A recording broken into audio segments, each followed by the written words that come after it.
savoir de quoi s'agit-il concrètement.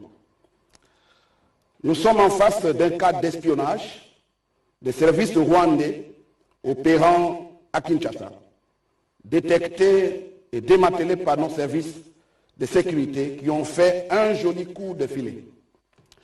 En effet, 2 espions rwandais, dont l'un est un élément du Rwandan Defense Force, en abrégé RDF, agissant sous la couverture d'une ONG de développement dénommée African Health Development Organization, en abrégé AHDO, sont tombés dans les filets des services de sécurité congolais avec 2 de leurs complices. Ces espions avaient non seulement infiltré de hauts gradés de FARDC, de personnalités politiques de grande envergure, ainsi que des opérateurs économiques et membres de la société civile.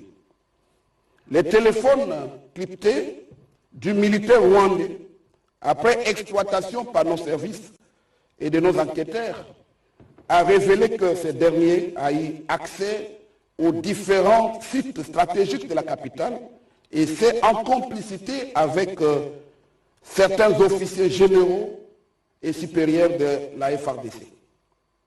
D'autres espions sont recherchés, d'autant plus que l'ONG en question avait ouvert des antennes dans les provinces du Kwango, Kwilu, Kasai, Nord-Kivu et Sud-Kivu.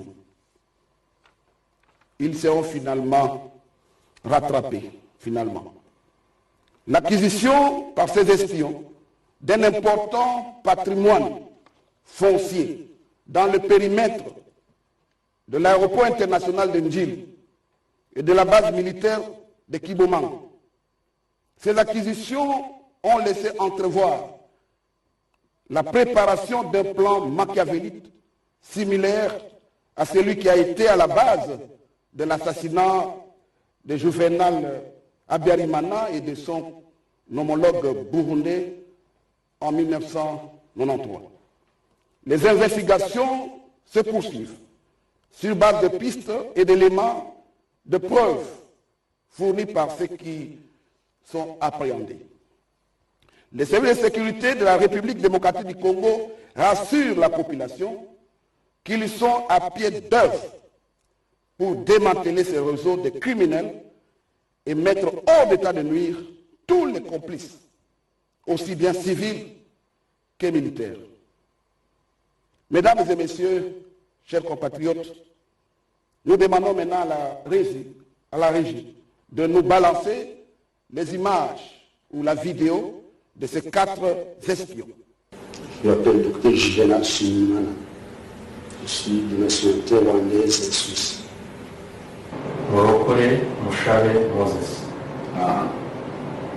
Vous êtes de quelle nationalité? Rwandaise. Ah, ok. Unganji, Nsengiyumba, Rémi. Vous êtes de quelle nationalité? Congolaise. De quel territoire? Massissi.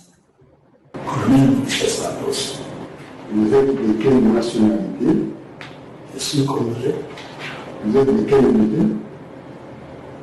Moi j'étais à 13e élégement à 32 jours à Ituri. Mais j'ai vié à Kitoura pour étudier. J'ai fini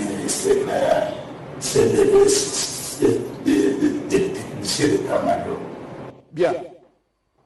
Maintenant, si vous voulez, nous transformons localement pour que nous aussi, à un bon coup, nous ayons accès à cela. Et nous attirons aussi l'attention, je répète, sur les questions de paix. Il est bien de dire que la République démocratique du Congo, pays potentiellement riche, mais la population est pauvre. Mais quand est-ce que nous allons nous consacrer au développement, n'est-ce pas? Nous tous, nous tendons vers l'objectif de développement durable d'ici 2030. Lorsque vous laissez des entreprises, vous laissez des États, vous soutenez des États qui perturbent la paix en République démocratique du Congo. Nous allons orienter toutes ressources financières, logistiques et toute l'attention à lutter contre les groupes armés incontrôlés, à lutter contre le terrorisme. Nous pensons qu'il est grand temps, si on reconnaît nous sommes la solution, il faut absolument que cet état des choses cesse. Et je termine par le cas de la République démocratique du Congo, particulier lorsqu'on épingle le Rwanda. C'est la communauté internationale, le Conseil de sécurité, qui en 1994 avait imposé un couloir humanitaire à la République démocratique du Congo après le génocide au Rwanda, où nous devions ouvrir un couloir humanitaire. Tous les Hutus génocidaires devaient venir en République démocratique du Congo pour qu'il y ait la paix au Rwanda. Et l'opération était dénommée la Turquoise, dirigée par la France. Le vrai problème était qu'après cette opération, que les conseils de sécurité, les Nations Unies mettent encore les moyens pour l'opération retour, dans le sens d'avoir toute cette population rwandaise à rentrer chez eux. Cela n'a jamais été le cas depuis 1994 à ce jour. Ces personnes-là font plus de mal en République démocratique du Congo que dans leur pays d'origine. Et aujourd'hui, les Nations Unies ont reconnu comment le Rwanda soutient ces terroristes sur place pour déstabiliser la République démocratique du Congo. Le Rwanda ne produit pas les coltans. Le Rwanda ne produit pas de l'or, mais il est classé dans la bourse comme producteur de coltan, producteur de l'or.